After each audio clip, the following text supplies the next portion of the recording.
The morning mist clung to the ancient Roman stones as Queen Camilla stepped out of her car in Bath's city center. What began as a routine royal visit would transform into something far more personal and profound. Hidden beneath the Georgian facades and tourist crowds lay stories that would captivate the Queen's imagination and connect her to centuries of literary brilliance and theatrical magic. This wasn't just another ceremonial appearance, it was the beginning of an extraordinary journey through time, where royal duty would blend with genuine passion, and where the echoes of Jane Austen's footsteps would guide a modern queen through the cultural treasures of one of England's most enchanting cities.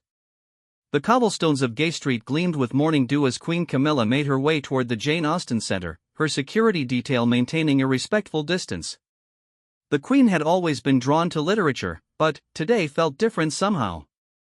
The Georgian architecture seemed to whisper stories of the past, and she found herself walking more slowly than usual, absorbing every detail of the honey-colored bath stone that had witnessed centuries of human drama.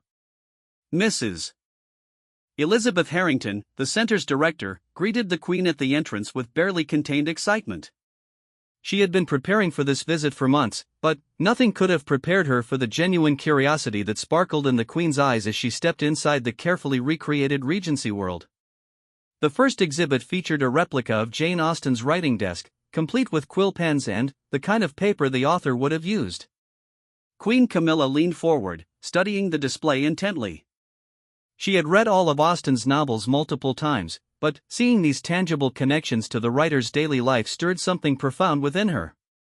Jane lived in Bath twice, Mrs. Harrington explained, her voice warm with knowledge accumulated over years of research.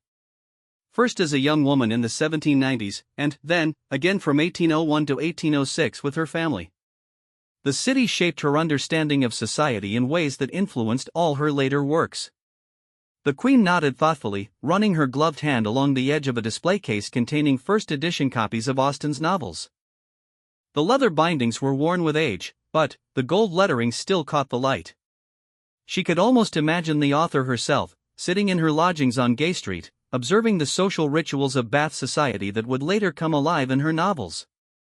Moving deeper into the center, they encountered an interactive display about the assembly rooms, where Austen's characters would have attended balls and social gatherings.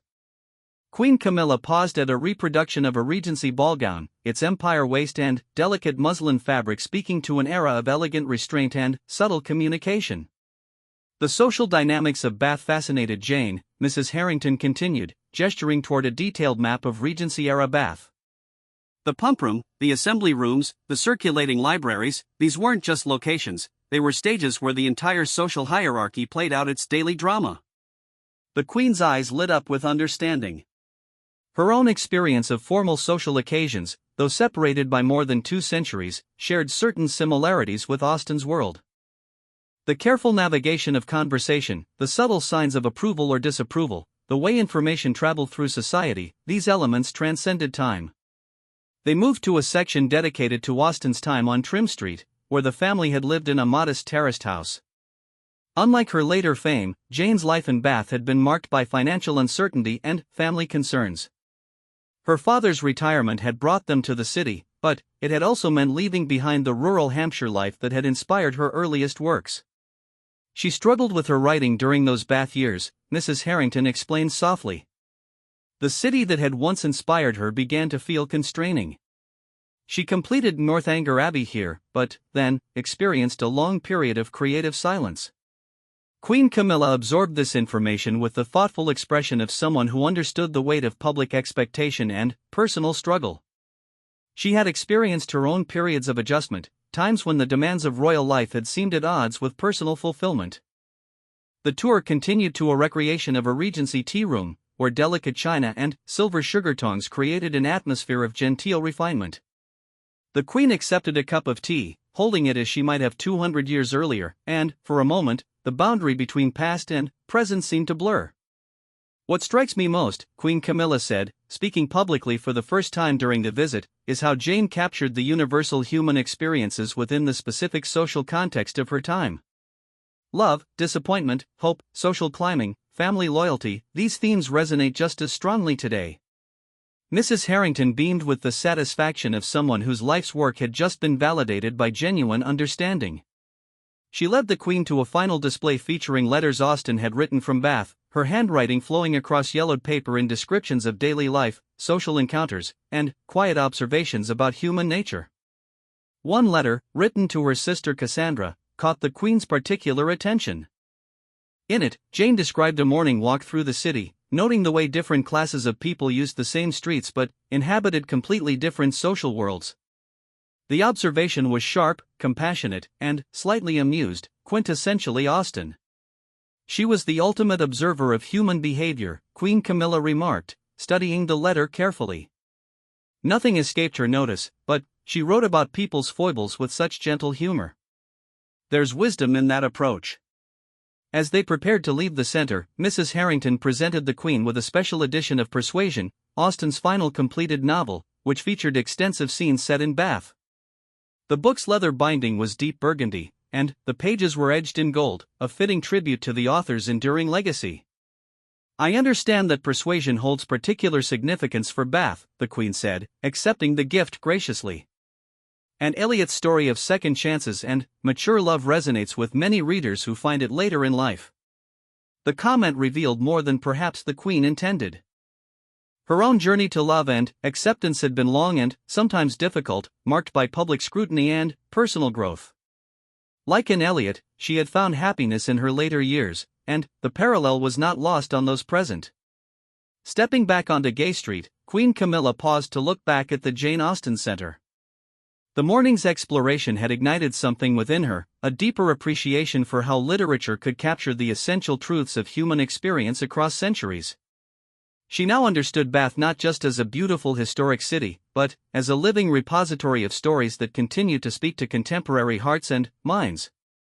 The security detail waited patiently as the Queen stood for a moment longer, gazing up at the Georgian windows that had once framed Jane Austen's view of the world.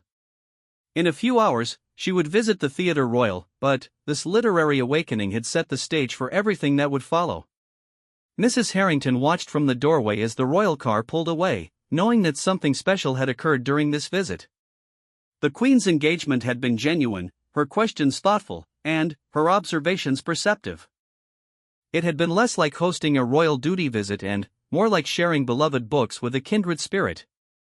As the morning progressed toward afternoon, word began to spread through Bath's cultural community that the Queen's visit was proving to be something extraordinary. Her obvious passion for literature and her insightful comments were creating ripples of excitement among the city's writers, librarians, and literary enthusiasts.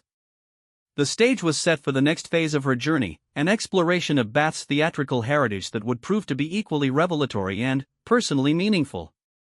But, first, she carried with her the gift of deeper understanding about one of England's greatest novelists and the city that had shaped her worldview in such profound ways.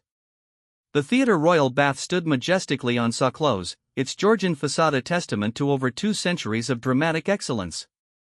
Queen Camilla approached the building with heightened anticipation, her morning at the Jane Austen Centre having awakened a deeper appreciation for how the arts could illuminate the human condition across time. James Davidson, the theatre's artistic director, met the Queen at the stage door rather than the main entrance, a deliberate choice that would allow her to experience the theatre as performers had for generations. The narrow doorway and dim corridor beyond spoke of countless actors, from nervous newcomers to celebrated stars, who had passed through these same passages on their way to face audiences. Every great actor in British theatre has walked these floors, Davidson explained as they moved through the labyrinthine backstage area. From Sarah Siddons in the 1770s to contemporary stars who still consider Bath an essential part of their artistic education.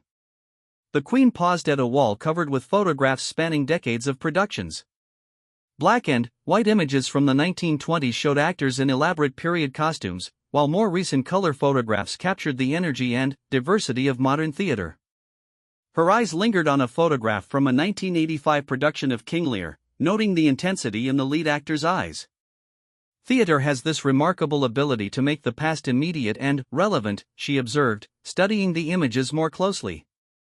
These productions from 40 years ago feel as alive as anything happening today.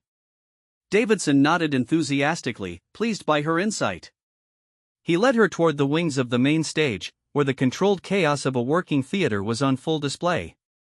Set pieces from the current production were stored against walls, costume racks held carefully organized garments, and lighting equipment created geometric shadows in the dim backstage light. A rehearsal was in progress, and the Queen watched from the wings as actors worked through a particularly challenging scene from a contemporary adaptation of a Victorian melodrama. The director's voice carried clearly through the space as she guided the performers through subtle emotional adjustments, helping them find the truth within dramatic heightening. "The rehearsal process fascinates me," Queen Camilla whispered to Davidson. "It's like watching craftspeople refine their work, searching for exactly the right expression or gesture to convey meaning." The lead actress, Sarah Morrison, noticed the royal presence but maintained her professional focus, allowing the Queen to observe the creative process without interference. During a brief break, however, she approached with genuine warmth rather than formal protocol. "Your Majesty, I hope you don't mind me saying that having you watch rehearsal feels wonderfully natural," Morrison said with a smile. "Theater is meant to be witnessed, and your presence reminds us that we're part of a living tradition that connects audiences across centuries." The conversation that followed revealed Morrison's deep connection to Bath's theatrical heritage. She had trained at the theater's youth program years earlier and had returned as an established professional, drawn by the venue's reputation for nurturing both emerging talent and seasoned performers. "Bath has this unique position in British theatre," Morrison explained as they moved toward the main auditorium. "We're not London's West End, so there's less commercial pressure, but we're not provincial either. That combination allows for real artistic risk-taking." The auditorium itself took Queen Camilla's breath away. The Georgian interior, with its elegant boxes and ornate ceiling, had been meticulously restored to reflect its original grandeur while incorporating modern technical capabilities. She stood in the royal box, looking out over the red velvet seats toward the proscenium arch that had framed countless performances. Davidson shared stories about the theater's most legendary moments: the night in 1805 when news of Nelson's victory at Trafalgar interrupted a performance, causing the entire audience to burst into spontaneous celebration, or the 1923 evening when a young Laurence Olivier gave one of his earliest professional performances on this very stage. "The building holds these memories," he said, gesturing toward the ornate ceiling where cherubs and classical figures seemed to observe their conversation. "Sometimes during particularly moving performances, you can almost feel the presence of all the audiences who have been moved to tears or laughter in these same seats." The Queen's attention was drawn to the theater's extensive archive, housed in a climate-controlled room beneath the main building. Here, programs, reviews, photographs, and correspondence documented not just individual productions but the evolution of British theatre itself. She examined a program from a 1897 performance, noting the elaborate Victorian typeface and the social conventions evident in the cast listings and advertising. "This is invaluable cultural history," she remarked, carefully turning pages of a leather-bound ledger that recorded box office receipts and audience attendance from the 1920s. "These records tell the story of changing public tastes and social attitudes as clearly as any academic study." The archive also contained correspondence from famous actors and writers who had worked at the theater. Queen Camilla was particularly moved by a letter from a young actor writing to his parents about his first professional engagement at Bath, describing his nervousness, his excitement, and his determination to prove himself worthy of the theater's reputation. "The vulnerability in this letter is so touching," she said, reading passages aloud to Davidson and the small group accompanying the tour. "He's trying to sound confident for his parents while clearly feeling overwhelmed by the responsibility of performing on such a historic stage." The tour continued to the theater's workshop areas, where sets were constructed and costumes were created with the same attention to detail that had characterized theater production for centuries. Master carpenter William Hughes demonstrated traditional joinery techniques alongside modern materials, showing how contemporary theater production balanced historical craft knowledge with current technology. "We still use methods that would have been familiar to carpenters working here in 1805, Hughes explained, smoothing a piece of hand-shaped molding. "The tools have improved, but the fundamental skills remain unchanged." Theater demands durability and beauty in equal measure. In the costume workshop, designer Margaret Foster was putting finishing touches on period gowns for the upcoming production. The Queen examined the intricate beadwork and hand-sewn details with the appreciation of someone who understood the importance of craftsmanship in creating believable characters. Each costume has to support the actor's performance while remaining true to the period and the production's overall vision, Foster explained, adjusting the drape of a silk evening gown. It's a collaborative art form. My work only succeeds if it helps the performer find their character. The technical areas revealed the sophisticated infrastructure required for modern theater production. Lighting designer Robert Chen walked the Queen through the computerized systems that could create subtle mood changes or dramatic visual effects, all controlled from a booth invisible to audiences but essential to every production's success. The audience should never notice our work, Chen said, demonstrating how different lighting combinations could completely transform the mood of the same set. We succeed when the technical elements disappear into the emotional experience of the story. As the afternoon progressed, Queen Camilla joined a small group of theater supporters and local dignitaries for tea in the theater's elegant Victorian bar. The conversation ranged from specific productions to broader questions about the role of regional theater in British cultural life. Local playwright Rebecca Walsh shared her experience of having her work premiered at the Theatre Royal, describing how the venue's intimate scale and sophisticated audience had allowed her to explore complex themes that might have been diluted in larger, more commercial settings. Bath audiences come to theater with real knowledge and genuine curiosity, Walsh explained. They want to be challenged and surprised, not just entertained. That creates an environment where writers and directors can take meaningful artistic risks. The Queen listened thoughtfully to these conversations, occasionally asking questions that revealed her growing understanding of the theater's unique position in the cultural landscape. Her genuine interest encouraged others to speak more openly about their artistic processes and the challenges facing regional theater in the contemporary world. As the official tour concluded, Queen Camilla lingered in the auditorium, taking a final look at the space from the perspective of the stalls. The empty seats seemed to hold the potential for countless future performances, each one adding another layer to the theater's rich history. What strikes me most, she reflected to Davidson, is how this building serves as a bridge between past and present. Every performance connects today's audiences with centuries of theatrical tradition while addressing contemporary concerns and sensibilities. Davidson smiled, recognizing that the Queen had grasped something essential about the Theatre Royal's mission. As they prepared to move on to the final phase of her visit, both knew that this exploration of Bath's theatrical heritage had deepened her appreciation for the vital role that regional arts institutions play in preserving and evolving British culture. The stage was now set for the culminating experience of her day, a deeper dive into Bath's broader literary connections that would tie together all the threads of her cultural journey through this remarkable city. The late afternoon sun cast long shadows across the elegant crescents of Bath as Queen Camilla made her way to Mr. B's Emporium of Reading Delights, an independent bookshop that had become a pilgrimage site for literary enthusiasts from around the world. The day's journey through Jane Austen's world and the Theatre Royal had created a narrative that was now reaching its natural conclusion in this temple to the written word. Nick Bottomley, the shop's owner and curator, greeted the Queen with the kind of passionate enthusiasm that only comes from a lifetime spent among books. His establishment occupied a beautiful Georgian building on John Street, its tall windows allowing natural light to illuminate thousands of carefully curated volumes that represented both literary classics and contemporary voices.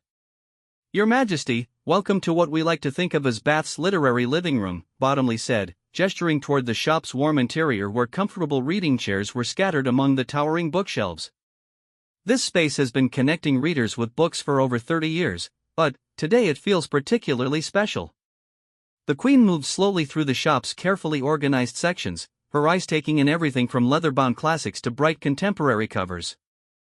The atmosphere was distinctly different from the museum-like quality of the Jane Austen Centre or the professional bustle of the Theatre Royal. Here was a space where literature lived and breathed as a daily experience rather than a preserved artifact. A display table near the entrance featured works by contemporary authors with Bath connections, including several novels that had won major literary prizes in recent years. Queen Camilla paused at a collection of poetry by Sarah Waters, whose historical fiction had brought Victorian and post-war Britain to life for modern readers with remarkable authenticity and emotional depth. Ms. Waters spent significant time researching in Bath's archives, Bottomley explained, opening one of the books to show detailed historical notes. Her work demonstrates how contemporary writers continue to draw inspiration from the city's rich past while addressing thoroughly modern themes and concerns. The Queen nodded thoughtfully, flipping through pages that revealed meticulous attention to historical detail combined with sophisticated psychological insight. The connection between past and present that had been emerging throughout her day was taking on deeper meaning as she saw how living writers continued to mine Bath's cultural resources for contemporary artistic purposes. They moved to a section dedicated to the city's literary festivals and reading groups, where photographs showed animated discussions in venues ranging from the assembly rooms to intimate pub backrooms. The images captured people of all ages engaged in passionate conversations about books, their faces animated by the kind of intellectual excitement that transcends demographic boundaries. Literature isn't just about individual reading, Bottomley observed, watching the Queen study these photographs with evident interest. It's about community, about shared exploration of ideas and emotions. Bath has always understood that books are meant to bring people together. A small group of local writers and readers had gathered in the shop's back room, and Queen Camilla was invited to join an impromptu discussion about the role of place in literature. The conversation began with obvious references to Austen's Bath novels but quickly expanded to explore how contemporary writers were finding new ways to capture the city's essence. Marcus Williams, a local novelist whose work explored themes of heritage and change in historic communities, described how Bath's physical beauty could be both inspiration and challenge for writers. The city is so visually stunning that there's always a risk of letting the setting overwhelm the human stories, he explained. The trick is finding ways to let the architecture and history serve the characters rather than dominating them. Dr. Patricia Henley, a retired literature professor who had taught at Bath Spa University for 30 years, offered a different perspective on the city's literary significance. What makes Bath special isn't just that famous writers lived here, she said, addressing the Queen directly. It's that the city continues to nurture new voices while maintaining deep connections to its literary heritage. The Queen listened intently to these perspectives, occasionally asking questions that revealed her growing understanding of how literary communities function and evolve. Her genuine curiosity encouraged the group to speak more freely about their creative processes and the challenges facing writers in the contemporary publishing landscape. Young adult novelist Emma Richardson shared her experience of setting her debut novel in contemporary Bath, describing how she had worked to capture the city's appeal for young people while acknowledging its sometimes intimidating cultural weight. There's this wonderful tension between Bath's reputation as a place for older, established culture and its reality as a vibrant university city full of young creative energy, she explained. The conversation naturally turned to the question of how literary heritage should be preserved and shared. Queen Camilla found herself particularly engaged by this topic, having spent her royal career balancing tradition with accessibility, formality with genuine human connection. Museums and preservation are essential, she observed thoughtfully, but literature only stays alive when it continues to speak to living readers. That requires both respect for the past and willingness to let each generation find their own connections to these works. Local librarian David Thompson described community programs that introduced schoolchildren to classic literature through interactive experiences that made historical works feel immediate and relevant. We've found that young readers respond enthusiastically to Jane Austen when they're encouraged to see her as a sharp social observer rather than just a romantic novelist, he explained. The discussion expanded to include Bath's role as a setting for contemporary crime fiction, with several local writers having chosen the city's elegant facade as a backdrop for exploring darker themes. The contrast between Bath's refined appearance and the psychological complexity of modern detective fiction created rich narrative possibilities that attracted both writers and readers. There's something particularly intriguing about crime stories set in beautiful, cultured environments, commented mystery writer Janet Crawford. Bath's civilized surface makes the exploration of human motivations and moral ambiguity even more compelling. As the formal discussion concluded, Queen Camilla was invited to browse the shop's rare books collection, housed in a climate-controlled room behind the main retail space. Here were first editions of works by authors who had lived in or written about Bath, from Jane Austen to more recent literary figures whose connections to the city were less widely known. Bottomley showed her a signed first edition of a novel by Bath resident Mary Wesley, whose late-blooming literary career had begun when she was already in her 70s. Ms. Wesley is a wonderful example of how Bath continues to nurture writers throughout their careers, he explained. She found her voice as a novelist while living here, proving that literary inspiration doesn't have age limits. The Queen was particularly moved by a collection of letters from readers around the world who had visited Bath because of literary connections, then stayed to discover the city's broader cultural offerings. These handwritten notes, sent to the bookshop over the years, revealed how literature could serve as a gateway to deeper cultural understanding and personal transformation. This letter is from a university student in Japan who came to Bath to research Jane Austen, Bottomley said, showing the Queen carefully preserved correspondence. She ended up staying for a semester, studying at Bath Spa University and writing her thesis on contemporary British writers who engage with historical themes. Another letter, from an elderly American couple, described how their Jane Austen pilgrimage had led them to attend performances at the Theatre Royal and, eventually, to become regular supporters of Bath's cultural institutions. Literature brought us here, they had written, but the living culture made us part of the community. These personal testimonies seem to encapsulate everything Queen Camilla had experienced during her day in Bath. The morning's exploration of Jane Austen's legacy, the afternoon's immersion in theatrical tradition, and, now this evening's encounter with contemporary literary life had revealed how cultural heritage could remain vibrant and relevant across centuries. As the day drew to a close, the Queen accepted a specially prepared anthology of contemporary writing about Bath, featuring works by local authors alongside pieces by international writers who had found inspiration in the city. The collection represented the ongoing evolution of Bath's literary identity, showing how new voices continued to add layers to the city's cultural narrative. Standing outside Mr. B's Emporium as dusk settled over the Georgian streets, Queen Camilla reflected on the day's discoveries. Bath had revealed itself to be far more than a beautifully preserved historical city. It was a living laboratory where past and present engaged in ongoing creative dialogue. "What I'll remember most," she said to the small group that had gathered to bid farewell, "is how every conversation today has shown me new connections between literature, performance, and community." Bath doesn't just preserve its cultural heritage, it actively uses that heritage to inspire contemporary creativity. The Queen's car waited to take her back to London, but she lingered for a few more minutes, looking back at the bookshop's warmly lit windows and the Georgian facades that had witnessed so many literary careers unfold. Tomorrow, she would return to her royal duties with a deeper understanding of how cultural institutions could serve as bridges between past and future, connecting individual readers and writers to larger communities of shared interest and mutual inspiration. Word of the Queen's remarkable day in Bath would spread quickly through literary and theatrical circles, not because of royal protocol but because of the genuine engagement and insight she had demonstrated.